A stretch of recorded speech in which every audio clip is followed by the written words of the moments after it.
আচ্ছা, এবার আমরা দেখব যে বাসাল গ্যাংলিয়া কিভাবে ফাংশন করে সেই জিনিসটা দেখব। তো আমরা এখানে প্রতীকী চিত্র ব্যবহার করতেছি। আমরা ফার্স্টে যেটা আঁকছি এটা হচ্ছে কর্টেক্স।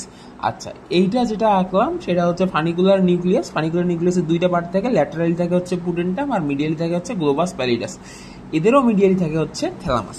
তো ঘটনাটা কি ঘটে, ওই যে এইখানে তো আমরা দেখছি যে আইডিয়া যখন জেনারেট হয় এটা প্রিমোটর কর্টেক্সে সাপ্লিমেন্টারি কর্টেক্সে যায়, তারপর এটা বেসাল গ্যাংলিয়াতে আসে। তো এই কর্টেক্স থেকে একটা সিনাপসের মাধ্যমে এইটা হচ্ছে প্রথমে পুরেন্টামে আসে। এই সিনাপসটার নাম হচ্ছে কর্টিকোস্ট্রেটাল ফাইবার, যেহেতু কর্টিকোস্ট্রেটাল ফাইবার বলে। আচ্ছা, এইবার এই পুটেন্টাম থেকে গ্লোবাস প্যালিডাসে আসে, এটাও একটা সিনাপসের মাধ্যমে স্টিমুলেশনটা আসে। তারপর গ্লোবাস প্যালাইডাস থেকে এটা থ্যালামাসে যায়, থ্যালামাস থেকে আবার এটা কর্টেক্সে যায় এবং এটা ডিটারমাইন করে যে মোটর ইম্পালসটা হবে কি হবে না। তো ধরেন, আচ্ছা, এই জায়গায় একটা জিনিস বোঝার আছে, সেটা হইতেছে ওই সিন্যাপটিক নিউরোট্রান্সমিটার। আমরা দুই ধরনের সিনেপটিক পটেনশিয়াল পড়ছিলাম, একটা হচ্ছে এক্সাইটেটরি পোস্ট সিনেপটিক পটেনশিয়াল, আর একটা হচ্ছে ইনহিবিটরি পোস্ট সিনেপটিক পটেনশিয়াল।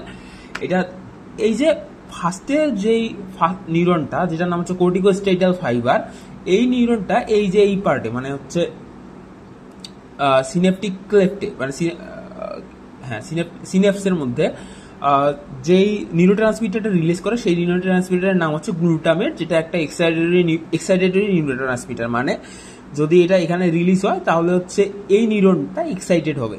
আচ্ছা, এবার এই যে সেকেন্ড অর্ডার যে নিউরনটা যেটা রিলিজ করবে সেটা হচ্ছে গামা অ্যামিনো বিউটারিক অ্যাসিড বা সাবস্টেন্স পি, যেটা হচ্ছে এক ধরনের ইনহিবিটরি নিউরোট্রান্সমিটার।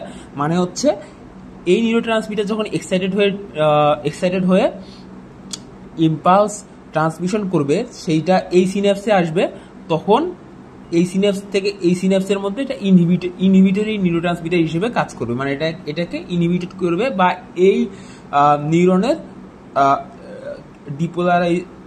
এই নিউরনের হাইপারপোলারাইজেশন ঘটাবে। আচ্ছা, আবার এই নিউরনটার যে সিনাপসটা আছে, মানে এই যে 3 নম্বর নিউরন যেটার নাম হচ্ছে প্লাইডোথ্যালামিক পাথওয়ে, সেইটার যে সিনাপসটা আছে এইটাও রিলিজ করবে হচ্ছে গামা অ্যামাইনো বিউটারিক অ্যাসিড, যেটাও একটা ইনহিবিটরি নিউরোট্রান্সমিটার। মানে হচ্ছে এইটা যদি ইনহিবিট হয় এটাকে ইনহিবিট করবে। আচ্ছা, আবার কিন্তু হচ্ছে থ্যালামাস থেকে যেটা কর্টেক্সে গেছে সেইখানকার যে হচ্ছে এই যে কর্টেক্সের মধ্যে যে সিনাপসটা আছে এটা হচ্ছে এক্সাইটেটরি নিউরোট্রান্সমিটার। তো ঘটনাটা কি ঘটবে, যখন আমরা কোনো কাজ করি না, আমাদের কর্টেক্সে একটা আইডিয়া জেনারেট হয়েছে কিন্তু আমরা সেই কাজটা করতে চাচ্ছি না, তখন ঘটনাটা কি ঘটবে যে এই যে 3 নম্বর যেই পার্টটা যে প্লাইডোথ্যালামিক পাথওয়ে যেটাকে আমরা বলতেছি সেটা এক্সাইটেড হবে।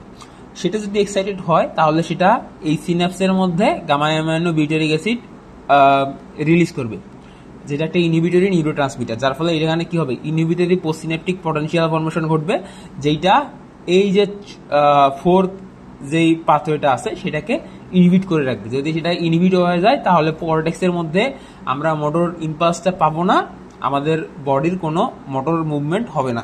কিন্তু ধরেন আমাদের, আচ্ছা, এই ঘটনাটা আমাদের বডিতে অনবরত ঘটতেই আছে, মানে আমাদের বডি অলরেডি এখানে সবসময়ই ইনহিবিটরি পোস্টসিনেপটিক পটেনশিয়াল জেনারেট করেই আছে, যার ফলে আমরা ম্যাক্সিমাম টাইমে কোনো মোটর ইম্পালস দেখাই না।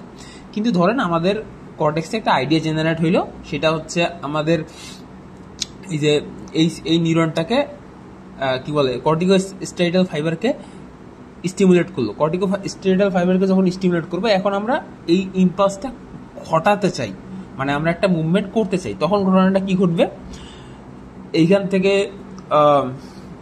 থেকে ইম্পালস এখানে যাবে। এটা যেহেতু একটা এক্সাইটেটরি পোস্টসিনাপটিক, এখানে যেহেতু এক্সাইটেটরি পোস্টসিনাপটিক পটেনশিয়াল ফর্মেশন হবে, যার ফলে কি ইম্পালসটা এখান থেকে ট্রান্সমিশন হয়ে এখান থেকে আবার এই জায়গায় আসবে।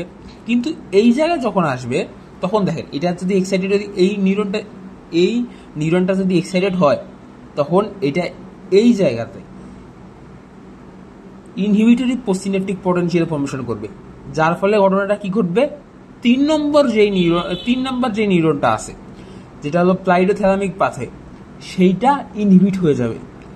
সেইটা যদি ইনহিবিট হয়, এইটা অলরেডি এতক্ষণ ধরে মানে অনবরত থ্যালামাসের মধ্যে গামা অ্যামাইনো বিউটারিক অ্যাসিড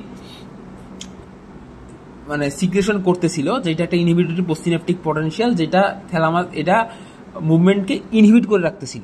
এখন এই জিনিসটাই ইনহিবিট হয়ে গেছে, যার ফলে কি ঘটবে, এখানে গামা অ্যামাইনো বিউটারিক অ্যাসিডের রিলিজ কমে যাবে বা রিলিজ কমে যাবে। এইটা যখন রিলিজিং কমে যাবে তখন অলরেডি এটা এক জায়গায় দমিত অবস্থায় ছিল, অলরেডি সেই দমনটাকে আমরা তুলে নিছি, যার ফলে কি হবে, এটা এক্সাইটেড হয়ে যাবে।